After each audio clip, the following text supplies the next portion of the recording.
안녕하세요, 여러분.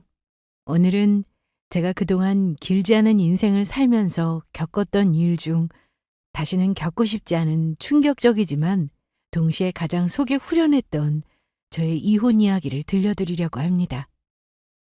구독자 여러분이 제 이야기를 듣고 공감하거나 혹은 속 시원함을 느낄 수 있길 바랍니다. 저의 결혼 생활은 3년 난짓으로 길지 않았고 다행히 전 남편과 사이에 아이는 없었습니다. 아마 대한민국에서 가장 많은 이혼 사유 1순위가 저의 경우처럼 배우자의 외도인 경우가 많을 거예요. 하지만 누구나 그렇듯 결혼해 살면서 그게 내 일이 될 거라고는 생각하고 살지는 않을 겁니다. 저도 마찬가지였어요. 그래서인지 남편의 배신을 처음으로 받아들이기 힘들었습니다. 결혼이라는 서로의 약속을 저 혼자 지키려고 한다면 무슨 의미가 있나요? 먼저 배신한 사람에게는 응당 그만큼의 대가를 치르게 해야 한다고 생각한 저는 이혼을 제법 치밀하게 준비했습니다. 주변에서 홧김에 제대로 자기 목 챙기지 않고 이혼했다가 고전하는 경우를 꽤나 많이 봤던 저는 기왕하는 이혼이라면 준비를 제대로 하고 싶었습니다. 그래서 남편의 배신을 모른 척하고 지내는 동안 가슴에 응어리는 졌지만 남들보다 속 시원한 이혼을 한 것 같아요. 지금은 생각하고 싶지도 않은 원수 같은 전 남편과 저는 같은 회사에서 만났습니다. 사내 연애를 시작했을 때 정말 모든 게 완벽해 보였어요. 서로 회사 생활로 힘들어할 때의 의지가 되어주고 직장 내 작은 기쁨도 함께 나누며 점점 가까워졌죠. 그런 시간들 때문에 자연스럽게 결혼까지 하게 됐습니다. 결혼 준비를 할 때 우리 집이 경제적으로 조금 더 여유 있는 편이라 제 친정의 도움을 많이 받았어요. 집 문제도 그렇고 결혼식 준비에서도 친정이 많이 나섰죠. 저는 그게 대수롭지 않았어요. 서로 사랑하는데 누가 더 보태고 덜 보태는 게 뭐가 중요하겠나 싶었으니까요. 하지만 돌이켜보면 그때부터 제가 너무 많은 걸 당연히 여기고 있었던 건 아닌가 싶습니다. 그때 남편과 시어머니가 했던 말이 아직도 기억납니다. 하긴 요즘에는 남자가 잘나면 여자 쪽에서 이렇게 하기도 하더라. 여자가 집 해오는 게 뭐 대수니? 나는 평생 잘 기른 우리 아들을 너한테 주지 않니? 너희 집은 아들도 없는 집이라 우리 아들이 가서 얼마나 아들 노릇을 잘할 거냔 말이야. 안 그래? 그러니까 우리 아들 혹여 너보다 해오는 거 없다고 무시할 생각일랑 말어. 내가 꼭 이 말은 하고 싶었다. 네, 어머니.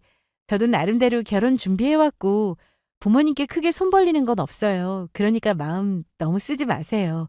어머님 말씀대로 할게요. 자기 아들 무시하지 말라는 말이 며느리에게 하는 당부라니. 참 우픈 일이었는데 그때는 어머니 말 듣고 혹시 남편이 자격지심 느낄까봐 마음을 많이 썼어요. 착하다 못해 바보였죠, 제가. 결혼 후 저희 부부는 아이 갖는 것도 미루고 열심히 맞벌이를 했습니다.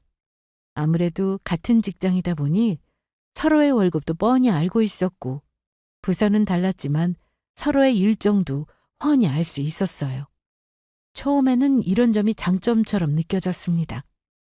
서로의 고충을 누구보다 잘 이해하고 일이 겹칠 때는 서로를 배려할 수도 있으니까요. 그런데 시간이 지나면서 이게 단점이 되기도 하더라고요.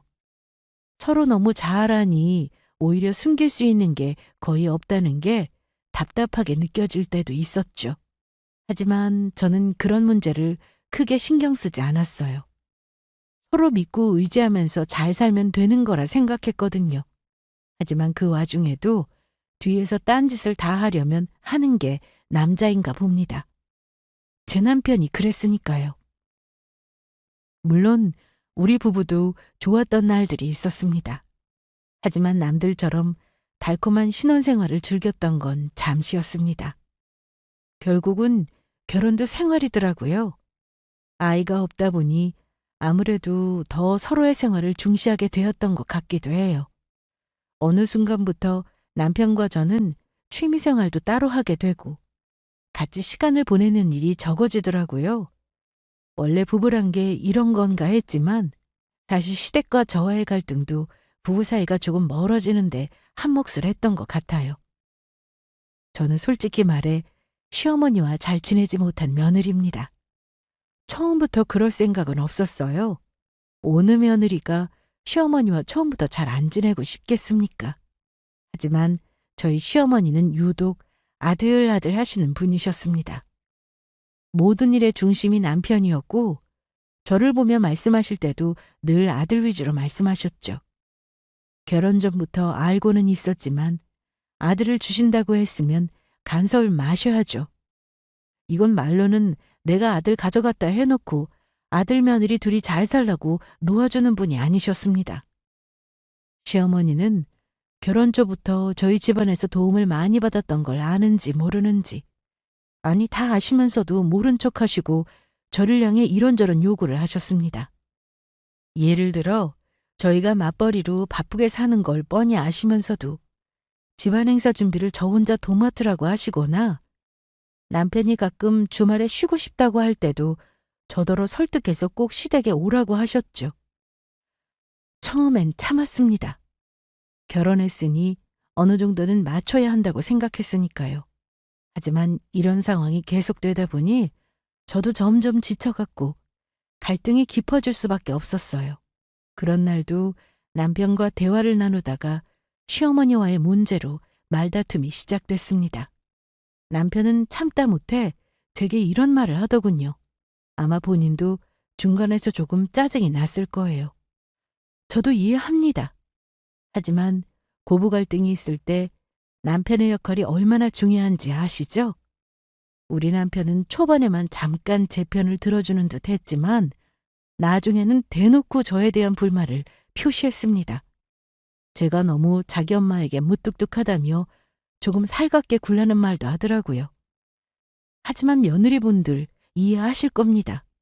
받아들이는 쪽도 좋은 마음이어야 좋은 표정과 말이 나오는 건데 어머니는 늘 저를 볼 때 미간에 내천자를 장착하신 분이셨어요.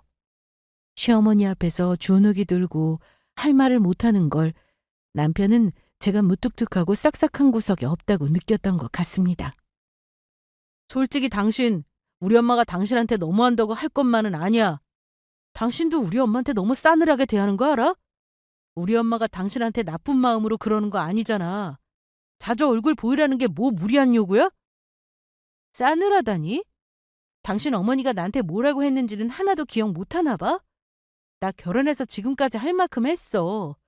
근데 어머니는 끝도 없이 나한테 무리한 요구만 하시잖아.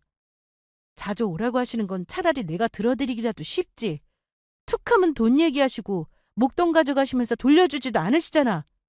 대체 내가 어떻게 해야 만족하겠어? 내가 매번 무리해서 맞추려다가 우리도 힘들어질 게 뻔하다고. 당신이 할 말 못하면 내가 악역을 할 수밖에 없잖아. 무리? 우리 어머니가 왜 아들한테 무리한 요구를 하시겠냐? 내가 볼 땐 부모가 자식한테 충분히 할 수 있는 요구야. 우리 엄마가 무리한 요구를 하시는 게 아니라 당신 혼자 선 긋고 있는 거 아니야? 우리 엄마 입장에선 며느리가 자기 맘 같지 않으니 얼마나 속상하시겠어. 남편은 언제나 이런 식이었어요. 모든 갈등의 원인이 제가 부족해서 생긴 것처럼 말했습니다. 처음엔 저도 제가 부족한가 싶어 잘해보려고 이해하려고 했습니다. 그래도 자기 어머니니까 어쩌면 그렇게 말할 수 있다고 생각했거든요. 하지만 대화가 길어질수록 제가 느낀 건 남편은 제가 겪은 고충이나 스트레스에는 크게 관심이 없다는 사실이었어요. 나도 사람인데 너무 힘들어. 어머니는 내가 돈 나오는 옹달샘인 줄 아시는 거야? 친정에서 결혼할 때 집도 해주시고 어지간히 도와준 거 아시면서 나만 보면 돈돈거리신데? 내가 거절할 게 아니라 당신이 중간에서 어머니께 말씀드려야 하는 거 아니야? 당신이야말로 왜 한 번도 내 입장에서 생각해주지 않는 건데? 내가 왜 생각 안 하겠어? 그런데 너도 좀 엄마 입장에서 생각해봐. 엄마가 우리 집 도와준 것 없다고 우리도 똑같이 부모한테 도움 안 주고 살면 되겠어? 나는 우리 집안에서 하나밖에 없는 아들이란 말이야. 어머니 도와드린 게 당연하다고! 결국 그날 대화는 서로 감정만 상한 채 끝나고 말았습니다.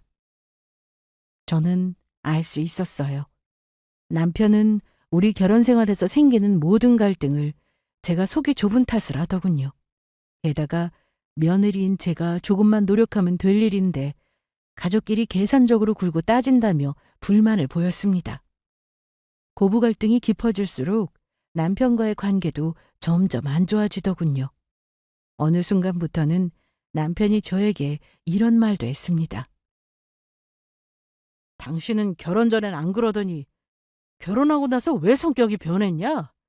살가운 구석이 하나도 없어.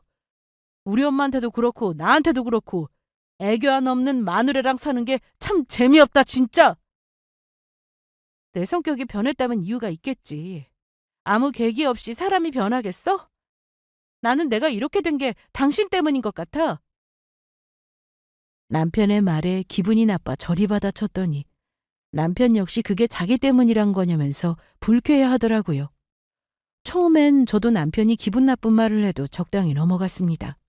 하지만 점점 부부 대화에 서로 맘 상한 빈도가 잦아지더니 나중에는 한숨 섞인 불평처럼 들리더군요. 그럴 때마다 저는 참았습니다. 부부싸움을 하고 싶지도 않았고 시간이 필요한 일이라 생각했어요. 그때만 해도 고부 갈등으로 이혼까지는 고려하지 않았습니다. 결혼 생활이라는 게 나쁜 면만 있는 걸 아니었으니까요. 어쨌든 남편은 술을 즐기는 사람도 아니었고 친구들과 어울리는 자리도 많지 않았어요. 대신 운동을 하거나 자신의 취미를 중시했습니다. 그 점이 오히려 제게는 안도감을 주기도 했습니다. 밖에서 문제를 일으킬 사람은 아니라고 생각했으니까요. 그래서 저와 다투고 남편이 혼자 시간을 보내려고 해도 저는 남편의 사생활을 크게 터치하지는 않았습니다. 그런데 제가 몰랐던 게 있었습니다. 남자는 너무 풀어주면 안 되는 존재라는 걸요. 제가 남편의 시간을 믿고 내버려둔 사이 남편은 점점 밖으로 나돌기 시작했던 것 같아요. 처음엔 운동 모임이나 취미 생활이라는 이유로 늦게 들어오는 날이 늘어났습니다. 거기까지도 좋았어요. 하지만 혼자 여행을 가겠다고 할 때는 저도 한마디 해야겠다 싶더라고요. 여보, 나 다음 주에 휴가 낸 거 알지? 이번에 혼자 태국 좀 다녀올까 하는데 괜찮지? 뭐? 다음 주에 태국을? 나한테 말도 없이 그것도 혼자 해외를 다녀온다고? 대체 당신 언제 무슨 재미로 여행을 간다는 건데? 원래 나는 혼자 다니는 거 좋아하잖아. 당신이랑 나랑 휴가 날짜 맞추기도 쉽지 않고 해서 이번에는 나 혼자 냈어. 이미 비행기표도 다 끊어놨으니 가야 해. 우리는 여름에 같이 가고 이번에는 나만 다녀올게. 여보, 근데 좀 너무한다. 당신이 총각도 아니고 결혼한 사람이잖아. 여행을 가는 거면 당연히 나한테도 상의하고 했어야지. 이런 식으로 통보만 하는 게 말이 된다고 생각해? 이제는 아예 전부 각자 생활하자 이 뜻이야? 이럴 거면 뭐하러 같이 살아? 차라리 이혼하고 따로 살지? 이번만 허락해줘. 다음부터는 이런 일 없을 거야. 약속할게. 이미 항공권까지 끊었다고 하니 별 수 있나요? 남편은 그때 결혼하고 처음 혼자 해외여행까지 갔습니다. 그런데 이게 한 번이 어렵지 두 번, 세 번은 쉽더라고요. 어느 순간부터 남편 행동이 점점 달라지더라고요. 늦은 밤에도 연락이 닿지 않는 일이 잦아지고 또 유독 핸드폰을 애지중지 손에서 놓지 않는 건 물론 비밀번호 관리를 아주 철저히 했습니다. 나중에야 알게 된 거지만 그때부터 이미 남편의 생활에 다른 여자가 자리 잡고 있었던 겁니다. 세상에는 비밀이 없다는 말 정말 맞는 말입니다. 제가 남편의 행동에서 뭔가 이상하다고 느끼기 시작했을 즈음 이상한 소문이 제 귀에 들어오기 시작했거든요. 사실 같은 회사에 다니는 저희 부부의 관계는 직원들 사이에서도 다들 잘 알고 있었어요. 그러다 보니 직원들은 제게 소문이 들리지 않도록 쉬쉬하려고 했었던 것 같습니다. 하지만 결국 제가 알게 될 일이 많더라고요. 처음엔 그냥 지나가는 농담처럼 들리는 이야기였습니다.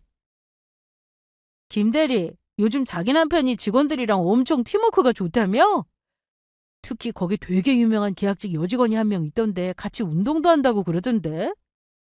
근데 김 대리는 그거 알면서 아무렇지도 않아? 나 같으면 내 남편이 여직원이랑 친하게 지내면 경계할 것 같은데.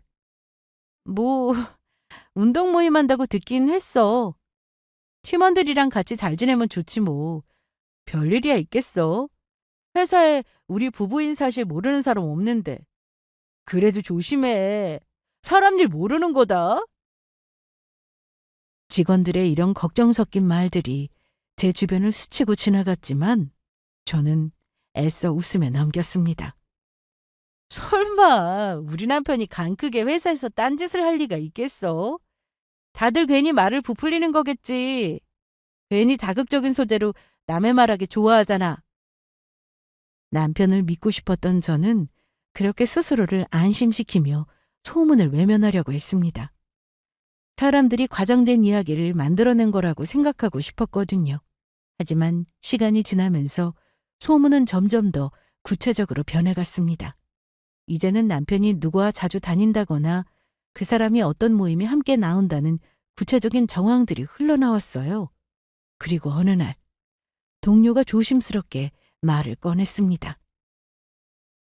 혹시 들었어? 동료의 말에 고개를 돌리니 제 눈치를 살피며 말을 이었습니다. 내가 괜히 이런 말하는 게 아니라 저번에 말했잖아. 그래도 남편 간수 잘하라고. 김대리 남편이 요즘 같은 팀 내 여직원이랑 소문이 좀 안 좋아. 회사 밖에서도 자주 봤다는 직원들이 있어. 확인해봐야 하는 거 아니야? 아, 운동 모임이겠지. 뭐 그럴 수 있잖아. 난 신경 안 써. 우리는 원래 개인 생활은 존중하기로 해서. 하지만 동료는 말끝을 흐리며 다시 조심스레 말했습니다. 아무리 그래도 부부가 개인 생활이라니. 남자는 풀어주면 별짓을 다 하고 다니는 거 몰라? 나도 듣기로는 회사 근처 카페에서도 몇 번 봤다던데. 내가 괜히 이런 말해서 김대리 힘들게 하려는 게 아니야. 꼭 남편 확인해봐. 괜히 나오는 말 같지가 않아서 그래. 묘하게 기분이 나쁘더라고요. 지나간 남편의 행동이 떠오르며 의심이 가는 부분도 있었고요. 직장 동료가 무슨 의도로 그런 말을 했는지 충분히 알 것 같았어요. 겉으로는 태연한 척했지만 속으로는 이미 제 불안감이 커지고 있었습니다. 나중에 알고 보니 남편의 관계에 대해 사내에서도 이미 소문이 파다했더라고요.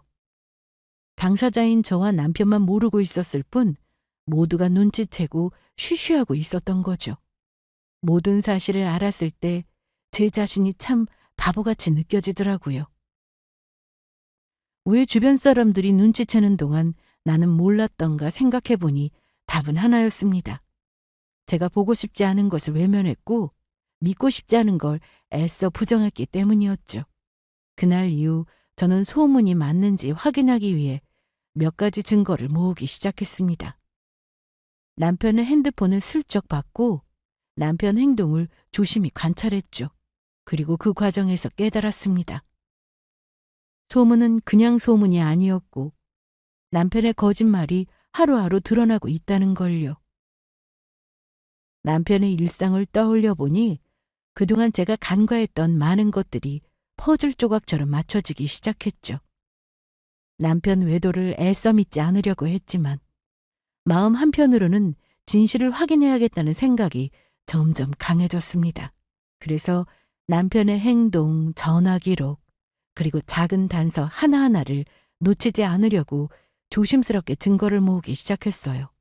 하지만 남편의 비밀을 완전히 확인할 결정적인 기회는 쉽게 오지 않았죠. 그러던 어느 날 남편이 술에 떡이 되어 집에 들어왔습니다. 그날은 정말 하늘이 제게 기회를 준 날 같았어요. 남편은 평소에는 핸드폰을 꼭 손에 쥐고 자는 습관이 있었지만 그날은 술 기운에 정신을 못 차리고 잠들어 버렸거든요. 저는 망설이면서도 핸드폰을 집어들었습니다. 그리고 남편의 손가락을 이용해 잠금 해제를 했죠. 그 순간 판도라의 상자가 열렸습니다. 남편의 메신저 창과 사진첩, 그리고 통화 기록은 제게 모든 걸 말해주고 있었습니다. 남편은 대담하게도 같은 팀의 소문 속 여직원과 내연관계를 즐기고 있었던 거예요. 메신저에는 두 사람이 저 몰래 주고받은 다정한 대화와 함께 둘만의 농담들이 가득했고 사진첩에는 두 사람이 함께 찍은 셀카도 있었습니다. 심지어 호텔 룸에서 찍은 것으로 보이는 사진까지 있었죠. 메시지 속의 문장들은 더 이상 의심할 여지가 없는 증거였고 제 가슴은 진실을 확인하는 순간 찢어지는 것 같았어요. 하지만 이상하게도 눈물이 나지는 않았습니다. 대신 속에서부터 차오르는 분노와 복수심이 저를 차갑게 만들었죠. 남편의 외도를 알고 난 후 제 기분이 어땠냐고요? 그건 직접 겪어보지 않은 사람은 감히 안다고 말할 수 없는 고통이었어요. 가슴이 무너져 내린다는 말도 부족했고 머릿속이 텅 비는 것 같기도 했죠. 밤에 잠들지 못하고 혼자 뒤척이면서 옆에서 아무것도 모른다는 듯 깊이 잠든 남편의 얼굴을 보고 있으면 그 얼굴을 그냥 주먹으로 한 대 치고 싶다는 생각이 들 때도 많았습니다. 어떻게 나를 이렇게 배신했을까라는 생각이 들며 같은 공간에 있는 것조차 치가 떨렸습니다. 매일 아무렇지 않은 표정의 남편 얼굴을 보면서 온갖 생각이 머릿속을 스쳤습니다. 하지만 더 이상은 넋놓고 슬퍼할 수만은 없겠더라고요. 저는 이미 이혼을 결심하고 있었고 이제 남편의 외도를 법적으로 입증할 수 있는 증거까지 손에 넣었으니 모든 준비는 끝난 것이나 다름없었지만 순순히 이혼해 줄 생각은 없었습니다. 남편은 자신의 숨기는 비밀을 제가 알았다는 걸 상상도 못했겠지만 남편이 느긋하게 잠들어 있는 동안 저는 그 모든 배신의 흔적을 하나하나 기록했습니다. 제가 남편의 외도를 당장 밝히지 않고 참았던 건 단순히 감정을 억제하기 위해서가 아니었습니다. 저는 이혼을 결심하기 전에 준비해야 할 것들이 많다는 걸 알았거든요. 우선 이혼 소송과 상간 소송을 위해서는 남편의 외도에 대한 증거를 수집해야 했습니다. 남편의 불륜이 확실하다는 걸 법적으로 증명해야 제가 나중에 손해보지 않고 이혼할 수 있으니까요. 그리고 두 번째는 제가 느끼는 이 분노와 배신감을 끝까지 계획적으로 이용하고 싶었기 때문이었습니다. 단순히 화내고 끝나는 건 너무나 제가 억울하게 느껴졌어요. 남편의 외도를 눈앞에서 목격한 이후로 저는 하루하루를 전략적으로 살기 시작했습니다. 평소처럼 행동하면서도 작은 단서 하나하나를 기록했고 법적으로 유리하게 만들 수 있는 자료들을 수집하기 위해 움직였어요. 남편은 제가 이런 마음의 갈등을 겪고 있는 줄은 전혀 몰랐겠죠. 이혼을 준비하는 것도 꿈에도 몰랐을 겁니다. 여전히 평소와 같은 태도로 제 앞에서 행동했고 오히려 저에게 불만을 드러내기도 했습니다. 당신은 어찌 남편이 집에 들어왔는데 쳐다보지도 않고 찬바람이 쌩쌩이야? 당신 요즘 왜 이렇게 차갑게 구는 건데? 내가 당신한테 뭐 잘못한 거라도 있는 거야? 예전처럼 좀 웃고 살면 안 돼?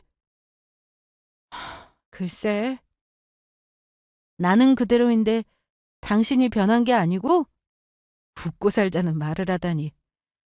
요즘 내가 통 웃을 일이 없어서 말이야. 남편이 하는 말을 들을 때마다 헛웃음이 나올 뻔했어요. 제게 상처를 준 건 자신이면서도 여전히 제게 문제를 돌리는 남편의 모습이 역겨웠거든요.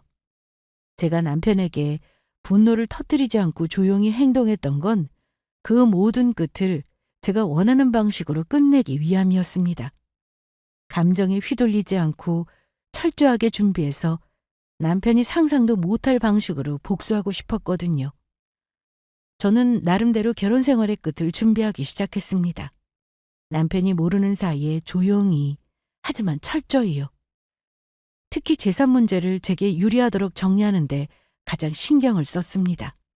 법적으로 결혼 전 형성된 재산은 이혼 시 분할 대상이 아니었지만 결혼 후에 형성된 재산은 나눠야 하잖아요.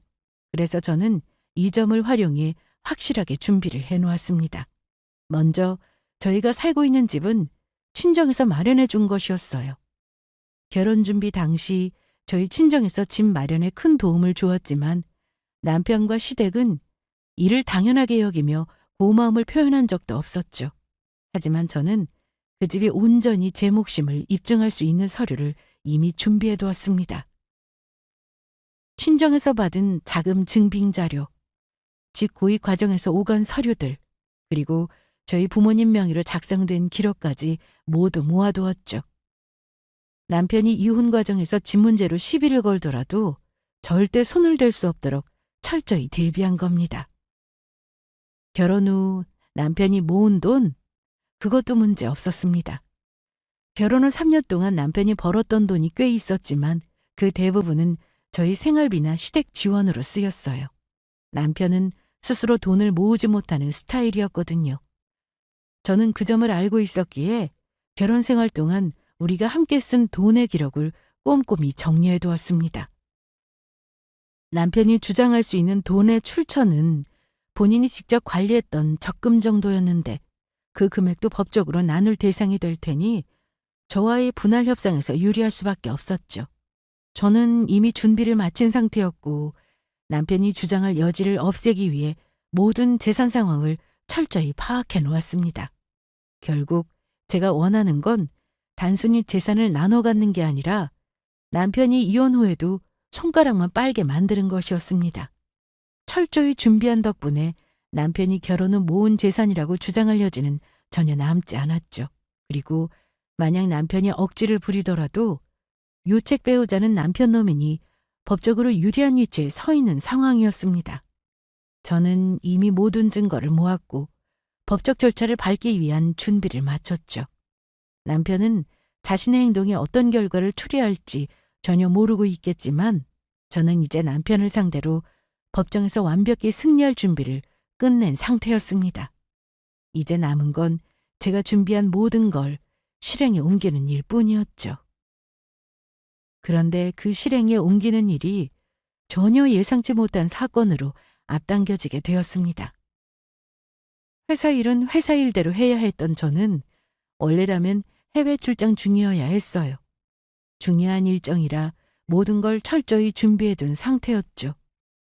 그런데 출장 당일 이미 모든 준비를 마치고 공항에 나와 있는데 담당자로부터 전화가 왔습니다. 이번 출장 취소됐습니다. 해외 파트너 쪽 사정 때문에 일정이 연기됐어요. 갑작스런 변경에 당황스럽긴 했지만 한편으로는 조금 쉴 수 있겠다는 생각에 마음이 편안해졌습니다. 그리고 어쩔 수 없이 집으로 돌아갔죠. 하지만 어차피 평일이었고 남편도 출근했으니 제가 출장 안 갔다는 소식을 알 거란 생각에 굳이 알리지 않았습니다. 집에서 혼자 쉴 생각에 서둘러 돌아온 저는 집에 남편이 있을 거라고는 전혀 예상치 못했습니다. 그리고 또 다른 불청객이 있다는 사실도 말이죠. 집에 도착했을 때 문틈 사이로 안쪽에서 들려오는 남편의 목소리와 낯선 여자의 웃음소리가 먼저 제 귀에 들어왔습니다. 가방을 들고 문 앞에서 잠시 멈췄습니다. 설마. 아니야. 그럴 리가 없겠지. 하지만 이미 불길한 예감이 머릿속에서 커져가고 있었습니다. 현관문을 열기 전 안쪽에서 들려오는 낮은 말소리와 웃음소리를 듣는 순간 소름이 돋더라고요. 익숙한 남편의 목소리와 함께 들려오는 낯선 여자의 웃음소리라니. 대체 그게 누구겠습니까? 순간 심장이 덜컥 내려앉았습니다. 설마 하니 이 인간이 내 집으로까지 여자를 불려들였을 거라고는 전혀 생각 못했던 터라 저도 제 의심을 믿지 못하고 있었어요. 그리고 손이 떨리는 걸 겨우 억누르며 문을 열었습니다. 문을 열고 들어서는 순간 눈앞에 펼쳐진 광경은 제가 단 한 번도 상상해 본 적이 없는 일이었습니다. 거실 소파에 앉아있는 남편과 낯선 여자. 남편은 소파에 느긋하게 기댄 채 여자를 보며 웃고 있었고 여자는 와인잔을 들고 고개를 끄덕이며 남편과 얘기를 나누고 있었습니다. 순간 속에서 천불이 치솟는 걸 느꼈습니다. 예상은 했지만 그걸 눈으로 직접 확인하는 건 전혀 다른 일이더군요. 대체 내 집에서 이게 뭐 하는 짓이야? 저도 모르게 튀어나온 제 목소리에 두 사람이 동시에 고개를 돌렸습니다. 남편은 당황한 듯 자리에서 벌떡 일어나더니 깜짝 놀라며 묻더군요. 아니, 당신이 왜 여기 있어? 당신 오늘 해외 출장 간 거 아니었어? 미래를 즐기던 두 사람은 마치 귀신이라도 본 듯 저를 보고 놀라더군요. 게다가 상간녀는 당황했는지 얼굴을 가리더니 도망갈 준비를 했습니다. 남편이 놀란 듯 말을 꺼냈지만 제 귀에는 아무것도 들리지 않았습니다. 남편의 말은 변명도 아니고 상황을 수습하려는 노력조차 없었습니다. 그저 놀란 얼굴로 저를 쳐다보는 태도가 오히려 저를 더 자극했죠. 출장. 내가 출장 갔어야 이 꼴을 안 받겠지. 근데 지금 이게 뭐냐고! 이 여자는 누구야? 이제 보니 얼굴이 낯이 익네. 너! 우리 회사 직원 맞지? 대담하게 내 집에서 지금 뭐 하는 짓이야? 제 목소리가 높아지자 소파에 앉아있던 상간녀는 허둥지둥 와인잔을 내려놓고 조용히 고개를 숙였습니다. 남편은 여전히 당황한 표정으로 손을 내저으며 말했죠. 아니야, 여보. 당신 이거 오해야. 우리 팀 직원은 맞고 오늘 일 때문에 잠깐 우리 집에 온 거야. 회사 사람? 회사 사람이랑 우리 집 거실에서 와인 마시며 다정하게 웃어? 일을 여기서 해? 지금 그게 말이나 돼? 내가 뭘 오해했어? 지금 눈앞에 뻔히 다 보이는데 무슨 오해를 한다는 거야? 분노가 치밀어 올랐습니다. 다른 곳도 아니고 우리 집에서 우리의 결혼 생활을 시작한 내 집에서 남편이 이런 일을 벌였다는 사실이 제가 이성을 잃게 만들더군요. 하지만 남편은 제 분노를 대수롭지 않게 넘기려는 듯 입술을 삐죽이며 한숨을 쉬었습니다. 당신 왜 이렇게 흥분해? 내가 설명한다잖아. 별일 아닌데 너무 과민 반응하는 거 아니야? 직원이 민망하게 왜 그래? 그 뻔뻔한 태도에 더 이상 참을 수가 없었어요. 과민 반응? 내가 지금 이 꼴을 봤는데 어떻게 가만히 있어? 집으로 여자를 불러들이다니. 당신 정말 미쳤어? 진정해, 여보. 우리 회사 같은 팀 직원인 거 몰라? 당신도 알잖아. 우리 회사 사람들끼리 얼마나 친한지. 괜히 의심하고 오해해서 일을 키우지 말자고.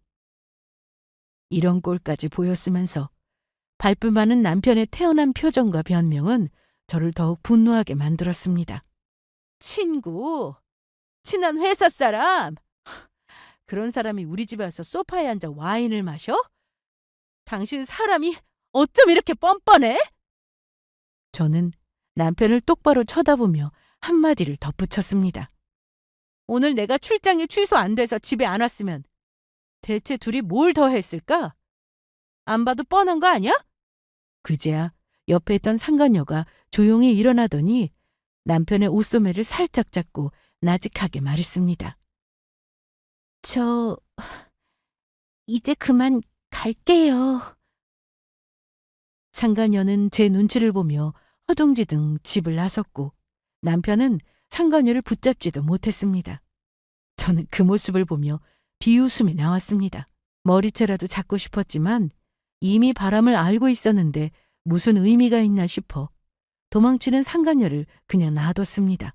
그리고 더 이상 이 집에 있을 이유가 없다고 판단한 저는 방으로 들어가 가방을 챙겼습니다. 남편이 따라오며 변명을 늘어놓으려 했지만 그 모든 말은 제게 아무런 의미가 없었죠. 방으로 들어가 짐을 챙기던 중 남편이 저를 따라와 문을 두드리며 소리를 질렀습니다. 당신 대체 왜 이렇게 예민하게 구는 거야? 내가 다 설명하겠다잖아. 아무 일도 아니라고 했는데 왜 내 말을 안 믿는 거야? 저 여직원이 얼마나 민망하겠어? 저는 남편을 똑바로 쳐다보며 말했습니다. 끝까지 발뺌하다니 참 당신도 뻔뻔하다. 그 정도 했으면 이제 그만해. 내가 그동안 아무것도 모르고 있었다고 생각하면 오산이야. 내 집에 여자를 불러서 와인을 마시고 있는데 아무 일도 아니라고? 지나가는 개가 웃겠다. 그러자 남편은 한숨을 쉬며 손을 들어 올렸습니다.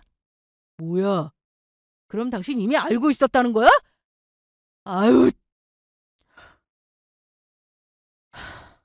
그래, 알았어. 나도 이제 지겹다. 당신 말이 맞아. 숨길 것도 없고 이제 다 알았으니까 말하는데 솔직히 우리 결혼 생활이 뭐 재미있었어? 나도 힘들고 너도 힘들었잖아. 안 맞는 결혼 생활하면서 서로 힘든데 굳이 맞춰가며 살아야 하는 거야? 남편의 당당한 말에 저는 순간 말을 잃었습니다. 힘들었다고? 당신이 힘들었다고 말할 자격이 있어? 당신은 나랑 결혼해서 인생이 업그레이드된 사람이야. 그 전에 당신이 집이 있었어? 아님 돈이 있었어? 하지만 남편은 제 말은 아랑곳하지 않고 계속 말을 이어갔습니다. 그래, 이왕 이렇게 된 거 그냥 깔끔하게 끝내자.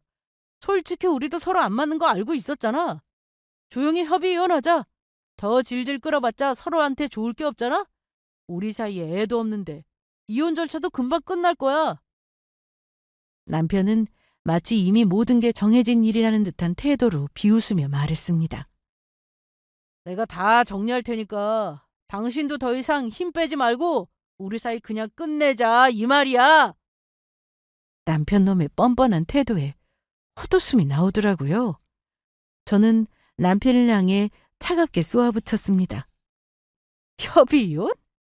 웃기지 마. 당신이 무슨 권리로 날 떠밀어내면서 협의이혼을 요구해? 미안하지만 꿈 깨는 게 좋을 거야. 당신이야말로 오늘 나한테 큰 실수했다는 걸 똑똑히 기억해. 남편은 제가 강하게 나오는 모습을 보고 오히려 코웃음을 치며 말했습니다. 그래, 알았어. 당신 마음대로 해. 어차피 우리 부부 사이는 끝났고 나도 당신한테 아무 미련 없어. 저는 말을 더 이어가지 않았습니다. 대신 준비해온 서류를 꺼내 남편 앞에 던졌어요. 오늘 이후로 일어나는 일은 당신이 상상도 못할 결과가 될 거야.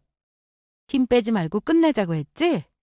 이제부터는 내가 끝내는 방식을 따라야 할 테니 준비나 단단히 해도 아마 죗값을 단단히 치러야 할 거야.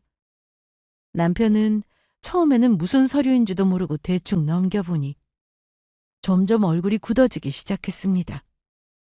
서류에는 지금까지 제가 모은 모든 증거가 포함되어 있었거든요.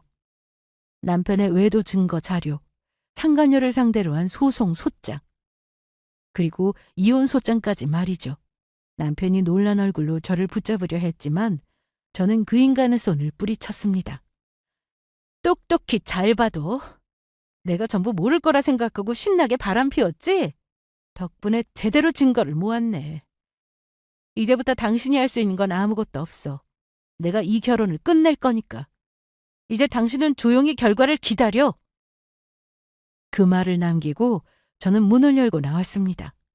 남편은 당혹스러운 표정으로 나가는 제 등 뒤로 소리를 질렀습니다. 여보, 잠깐만! 이게 뭐야? 다 알고 있으면서 이딴 소리를 준비한 거야? 잠깐만! 당신 지금 어디 간다는 거야? 나랑 얘기 좀 하자니까!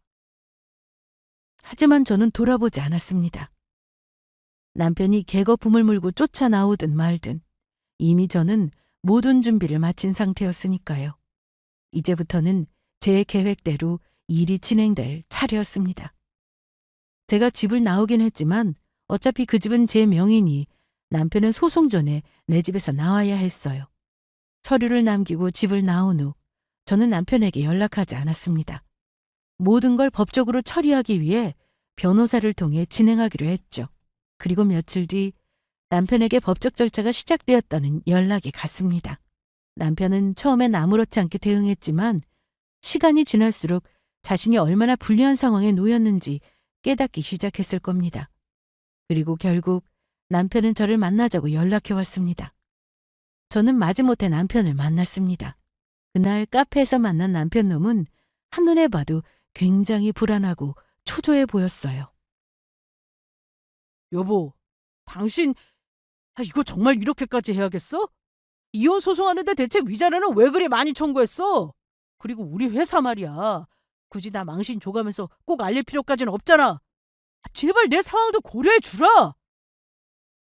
남편은 서류를 들고 저를 바라보며 말을 꺼냈습니다. 목소리엔 불안함이 가득하더군요. 당신이 화난 거 충분히 이해해. 내가 정말 잘못했어. 근데 이렇게 소송까지 해가면서 나를 완전히 끝장내려가는 건 좀 너무하지 않아? 저는 남편 말에 조용히 웃음을 터뜨렸습니다. 너무하다고? 그 말 당신 입으로 한다고? 당신이 나한테 한 짓을 생각해봐. 너 이 상황에서 진짜 당신이 피해자라고 생각하는 거야? 뭘 너무한다는 건지 모르겠다. 그 말에 남편은 말문이 막힌 듯 고개를 떨궜습니다. 그리고는 갑자기 의자를 뒤로 밀며 무릎을 꿇더군요. 진짜 잘못했어. 내가 다 잘못했어. 그러더니 두 손까지 모으고는 제게 애원했습니다. 여보, 제발 한 번만 용서해줘. 우리가 여기서 끝낼 필요는 없잖아. 정말 다시는 안 그럴게. 상간녀랑은 이미 다 정리했어. 나한테 한 번만 기회를 줘. 어? 남편 놈 얼굴에는 온갖 후회와 두려움이 뒤섞여 있었지만 저는 이미 남편의 이런 모습조차 예상하고 있었던 바였습니다. 상간녀랑 정리했으니 내가 다 용서해 줄 거라고 생각해? 그런 말 들을 만큼 내가 그렇게 만만한 사람 같아? 아니야. 그런 거 아니야. 그냥 우리가 다시 시작할 수 있지 않을까 해서 이렇게 사과하는 거야. 남자는 한 번쯤 실수할 수 있잖아. 나도 실수였어. 정말 잠깐 흔들린 거야. 그게 다야. 내가 설마 당신이랑 끝내고 그 여자랑 새 출발이라도 하려고 했겠어? 남편 놈의 변명은 더 이상 제게 아무런 의미도 설득력도 없었습니다. 저는 자리에서 천천히 일어나며 마지막으로 남편을 내려다봤습니다. 이미 늦었어. 이왕 걸렸으니 깔끔하게 끝나자고 말한 건 다름 아닌 당신이야. 난 당신이랑 다시 시작할 생각 없어. 그리고 당신이 무릎 꿇고 빈다고 이 상황이 달라질 거라고 생각하지 마. 빈털터리로 쫓겨나려니 아쉬워서 이러는 거 누가 모를 줄 알아? 남편은 제 말을 듣고도 제 다리를 붙잡으며 싹싹 빌었습니다. 제발 여보. 나 이렇게 무너질 순 없어. 내 인생 다 끝나게 생겼단 말이야. 당신이 회사 인사팀으로 나 불륜사실 보내는 바람에 징계도 먹게 생겼다고. 나 좀 살려줘. 부탁이야. 하지만 저는 남편 놈 손을 뿌리치며 차갑게 말했습니다. 내가 당신을 얼마나 믿고 살았는 줄 알아? 그걸 짓밟은 건 당신이야. 당연히 이제는 당신이 대가를 치러야지. 붙잡아도 소용없으니 쓸데없는 수고 그만둬. 그리고 다시는 연락하지 마. 법정에서 보자. 그 말을 끝으로 저는 카페를 나섰습니다. 뒤에서 들려오는 남편의 애원 섞인 목소리와 흐느낌은 들리지 않은 척했습니다. 모든 준비를 마친 후 저는 계획대로 이혼 절차를 진행했습니다. 법원에서 제출한 서류에는 남편의 외도를 증명할 수 있는 모든 증거가 포함되어 있었고 상간녀를 상대로 한 손해배상 청구도 함께 제출했습니다. 남편은 처음엔 설마 자기가 돈을 그렇게까지 저에게 줘야 하나 생각했나 봅니다. 상황을 대수롭지 않게 여기는 듯 했지만 소송 과정이 진행될수록 자신이 얼마나 불리한 입장인지 깨닫더군요. 법정에서 제 변호사가 제시한 명백한 증거들 앞에서 남편은 더 이상 변명조차 하지 못했고 당연한 말이지만 판결은 제게 유리하게 내려졌습니다. 결국 저는 결혼 후 형성된 재산에서 상당한 몫을 가져오게 되었고 집 또한 친정에서 마련했다는 증빙자료 덕분에 온전히 제 몫으로 남게 되었습니다. 상간녀 역시 손해배상 소송에서 패소하며 적지 않은 위자료 금액을 제게 지급해야 했죠. 이혼 후 남편은 상간녀와 함께 살겠다고 나섰지만 두 사람의 불륜관계가 오래갈 리 없다는 건 뻔한 일이었습니다. 소송으로 인해 회사에 소문이 퍼지자 남편은 직장에서 곧 한직으로 자천되었고 주변 직원들의 눈총을 견디지 못해 점점 고립의 길을 걷게 되었죠. 그러더니 저와 같은 회사를 다니지 못하겠다고 판단했는지 알아서 그만두더군요. 물론 상간녀는 계약직이었으니 계약 연장은 당연히 없었고요. 상황이 어려워지자 상간녀도 결국 남편을 떠났다는 이야기를 들었습니다. 남편 놈이 가진 것이라곤 상간녀로 인해 남은 카드빚과 깨진 자존심뿐이었죠. 한때 모든 걸 다 가진 듯 행동하던 사람이 자신의 잘못된 선택으로 인해 모든 것을 잃게 된 겁니다. 이 모든 과정은 짧지 않은 시간이었어요. 하지만 끝은 오더라고요. 이혼 후 저는 새로운 인생을 시작했습니다. 홀로 서기가 쉽지만은 않았지만 혼자가 된 지금의 저는 훨씬 더 행복하고 평온합니다. 저를 호구로 알던 시어머니와 남편에게 더 이상 휘둘리지 않아도 되니 너무 좋더라고요. 만약 제가 남편의 외도를 알게 된 날 앞뒤 생각 없이 엎어버리고 헤어졌다면 이렇게까지 남편을 혼내주진 못했을 거라 생각합니다. 그 시간이 정말 지옥이었는데 이제는 제 삶을 살며 저를 아끼고 사랑해주는 사람들 속에서 하루하루를 보람차게 보내고 있어요. 그때의 결단이 저를 지켜낸 유일한 선택이었다는 걸 저는 지금 누구보다 확신하고 있습니다. 저의 이혼 사연을 통해 한 가지는 구독자분들께 꼭 말씀드리고 싶어요. 바로 누구도 내 행복을 대신 지켜주지 않는다는 사실이요. 어떤 상황에서도 스스로를 지키는 건 결국 나 자신이라는 걸 잊지 않으셨으면 해요. 저도 한때는 남편을 굳게 믿고 인생의 중심을 그 사람에게 내어주었던 적이 있었습니다. 하지만 믿음을 배신당했을 때 제가 느낀 상처와 분노는 말로 다 할 수 없었죠. 그래서 앞으로 저는 더 이상 누구에게도 휘둘리지 않겠다고, 제 인생의 주도권은 제가 주겠다고 결심했습니다. 다시 누군가를 만난다 해도 이 결심을 늘 기억하려고요. 과거의 상처는 이제 저를 단단하게 만들어준 하나의 경험일 뿐이라고 생각합니다. 앞으로는 저를 더 사랑하고 더 행복하게 만들어줄 사람들 속에서 하루하루를 살아가도록 하겠습니다. 오늘 저의 사연은 여기서 마칠게요. 더 나은 내일을 위해 사는 우리 구독자분들의 노력을 응원하며 여기서 인사드리겠습니다. 감사합니다.